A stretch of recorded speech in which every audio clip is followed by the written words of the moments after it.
Olá, eu sou Fernanda Cunha, professora de Yoga, visionária da prática de Yoga Dance. O Yoga é uma filosofia milenar, uma prática milenar que vem da Índia. E os estudos da filosofia, do Yoga, das tradições que vêm da Índia, eles nos ajudam muito, nos auxiliam a entender questões do cenário atual, né? Tanto da prática quanto da nossa própria história, né? E caminhada, quanto humanidade.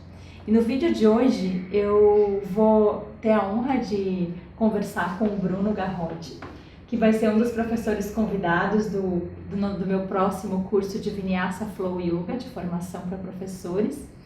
E o Bruno, ele é doutor pela USP em Tantrismo, né, Bruno? E tem outros estudos também, sua tese de doutorado foi com movimento, né? Sim. Uhum.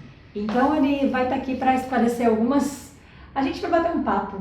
Eu tenho várias questões que eu ouço muito, eu vou trazer para você, para a gente poder, né, conversar e desmistificar muitas coisas com relação à filosofia do yoga em si. Então, de antemão, eu já te agradeço muito por ter aceitado o convite e bem-vindo, enfim. E uma das primeiras coisas que eu queria perguntar é sobre essa coisa da filosofia do yoga, né? Por que é tão importante estudar? Por que você acha que é tão importante estudar a filosofia do yoga nos cursos de formação, no Vinyasa, enfim? Bom, antes de tudo também agradecer o convite, a possibilidade de estar aqui conversando com você e depois compartilhar de uma forma um pouco mais profunda e com mais tempo no curso. Bom, filosofia do yoga. Basicamente, a primeira palavra que vem para mim de importância é entender a história, né? Então, entender de passado, presente e futuro, né? Então, entender de onde a gente vem, para entender de onde a gente está exatamente e para traçar algum caminho para onde é que a gente quer ir, né? Então, entender a filosofia do yoga, entender como é que isso foi pensado em alguns conceitos específicos, em alguns termos específicos, em um contexto específico, né? Então, de que maneira as pessoas pensavam em yoga há 2.000 anos atrás. Então, como era isso, né? Como é que era há alguns séculos, como é que era há 70 anos, né? Então, tudo isso vai modificando, né? Filosoficamente. E filosoficamente modificando, vai modificando praticamente, né? Então, a maneira como a gente entende a prática.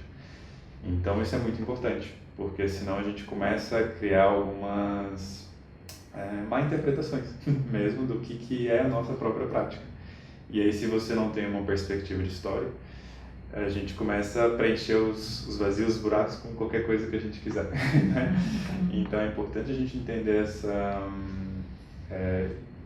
de onde a gente vem mesmo. Então, e como cada parte foi tendo diferentes tipos de tendências. Então, várias correntes, né? Então, o yoga, o Vedanta, o Hatha Yoga, depois a gente chega no yoga mais moderno, contemporâneo. Teve muita influência também do Ocidente. Como é que foi essa mescla, né, de Ocidente e Oriente para chegar no que a gente tem hoje? Relacionado ao yoga também com bem-estar, com saúde, com disposição. Então, isso tudo teve uma história. Não é como se o pessoal há 2.000 anos praticasse o mesmo yoga de hoje. Mas, ao mesmo tempo, tem um fio trançado ao longo da história, né? Então, que nos conecta de alguma maneira. Então, entender essa conexão é entender a filosofia do yoga.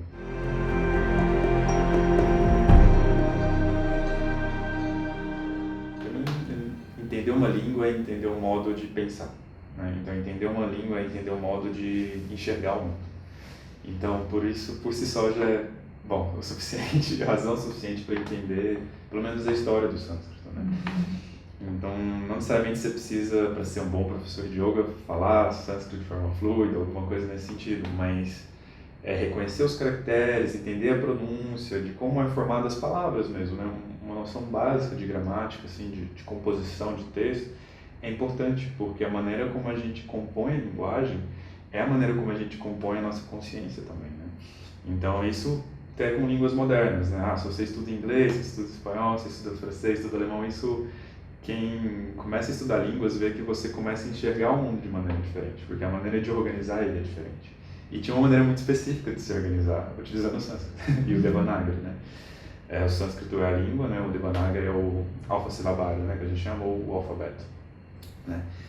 Então isso é muito importante, porque e especificamente na Índia, e depois mais especificamente ainda o que a gente pode chamar de tantrismo, eles vão entender o som como um meio, né, um instrumento muito importante de acesso a algo, digamos, extramundano, né, algo divino. Então o som é muito importante.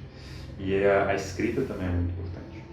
Então a importância de entender o sânscrito, é a importância de entender como que a língua, o som, as frases estão muito associadas à prática, né? Então é algo sonoro, depois a gente vai ver questões de mantras, por exemplo, né? Mas é algo sonoro da própria fala, e isso afeta a maneira como o seu corpo se compõe.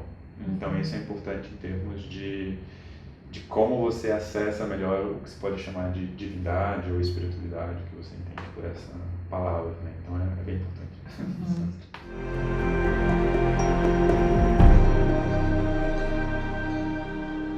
A importância dos mantras tem vários efeitos e vários instrumentos para que esses efeitos sejam efetivos, digamos assim. Um deles é claro, se você tem uma pronúncia, digamos, mais correta, no sentido de entender como eles pronunciavam antigamente e até hoje, também é legal, no sentido de que você está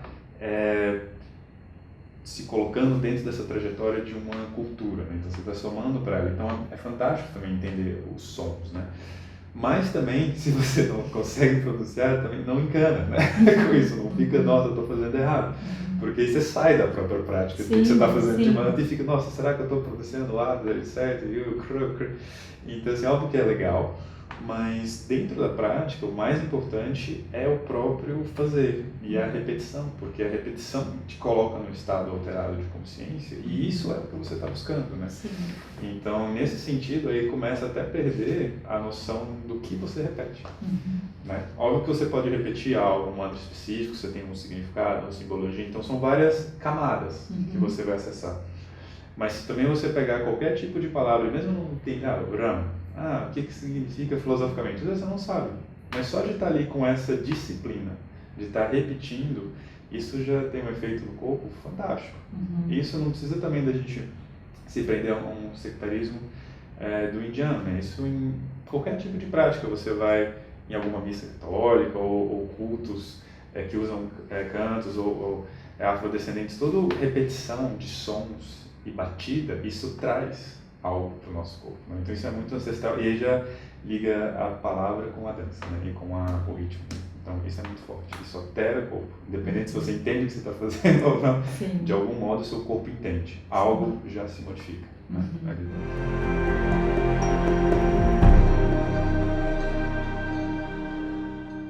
Falou que é tantrismo e tantra, eu gosto de às vezes trazer esse paralelo, que é como se alguém perguntasse o que é cristianismo, né? Então dentro catolicismo, protestantismo, evangélico, anglicano, presbiteriano, então assim, tem um monte de corrente, né? Então eu dou essa perspectiva porque é isso, é a mesma coisa que alguém fala, eu sou cristão, ok, mas de onde você vem?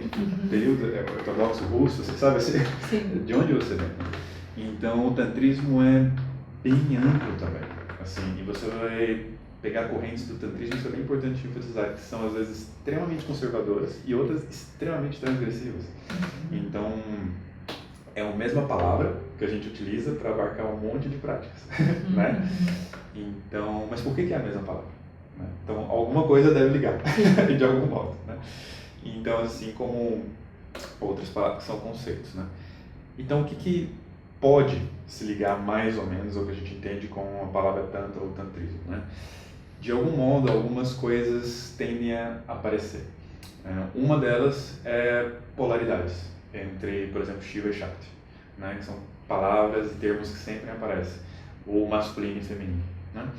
Então, trazer esse aspecto complementar, tanto do masculino e feminino, ficou algo bem relacionado ao tantrismo, por exemplo. Outra tendência do tantrismo é trazer uma junção bem forte do que a gente pode chamar de micro e macrocosmos, né? E como que a gente acessa o micro para o macro e do macro para o micro? Através do nosso corpo. Então a importância do tantrismo de passar para uma linguagem não dual. Então isso é bem importante, isso é uma virada na história do yoga e na filosofia do yoga. Porque até então tinha uma prática muito dual, Yoga Sutra é dual. O Vedanta ele se diz não dual, e em alguma parte, mas depois com o Shivaísmo da Caxemira, que a gente considera, digamos, o ápice do Tantrismo, ele é Paramadvaita, que é como se fosse um não dual integral, ou um realmente não dual, assim. E a gente vai entender, que é entender que o corpo não é realmente esse lugar da vergonha, ou da culpa, né, ou da censura, ou da sujeira, né, algo sujo que a gente necessariamente precisa de limpar. É entender que o corpo tem uma própria divindade e que se a gente entender como organizar ele, a gente consegue acessar.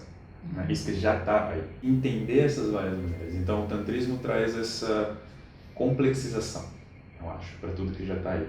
E é entender que o outro literalmente é você. Então isso é uma mudança radical. Radical. Sim. Então em termos, aí já trazendo para termos atuais, isso no fundo é uma noção de empatia, né? Radical, assim, profundo. Então entender que é o outro passando fome, o outro sofrendo, o outro tendo algum tipo de preconceito, isso é meu também. Então como eu contribuo, né? Como eu me mudando, mudo o outro e ajudo de algum modo o outro a ter essa potência de mudar, né? Sim. Então sinto que o Tantrismo tem muito essa potência de empoderar mesmo, né? Os corpos, assim. Então algo que às vezes... Então, aí uma última talvez tendência que reúne todas é um certo aspecto transgressivo. Então de algum modo é uma prática inquieta, que não vai ficar fazendo a mesma coisa sempre, né? Então que já entende esse caráter de mudança e de movimento. Então, tudo sempre está em movimento, nada está parado. Então essa noção da transgressão, de como podemos ainda entender cada vez mais expansão. Uau! É isso, gente. Gratidão, Bruno. Eu te vejo no curso, Sim. ainda bem. Então, quem quiser para estudar mais um pouco, entender mais um pouco sobre a filosofia do yoga, eu vou ter a honra de receber o Bruno pela segunda vez para, né, clarear um pouco as nossas mentes aí quanto a sânscrito, noções de sânscrito, mas aprofundar um pouco mais na filosofia do yoga em si. E te agradeço para você que assistiu a gente até agora, né? Até aqui, por favor, deixe os seus comentários, as suas perguntas. Eu vou responder o que eu souber, o que eu não souber eu pergunto para o Bruno. E aí respondo os comentários. E se você quiser saber sobre os conteúdos de yoga e de yoga dance que eu disponibilizo gratuitamente no canal, se inscreve lá no botão embaixo. E para ficar sabendo sobre a agenda de eventos também e conteúdos inspiracionais, segue lá no Instagram e no Facebook. E para você ter contato também com o Bruno, ele também dá cursos e aulas. Tem cursos intensivos regulares e também se quiser depois olhar no Instagram, também a gente vai colocar na descrição, tudo isso para ficar fácil, também vídeos do YouTube com palestras, esse tipo de vídeo também. Sim. Muitas coisas. Qual que é o seu Instagram, Bruno? Tá garrote.bruno. Garrote.bruno, enfim. Gratidão, Bruno.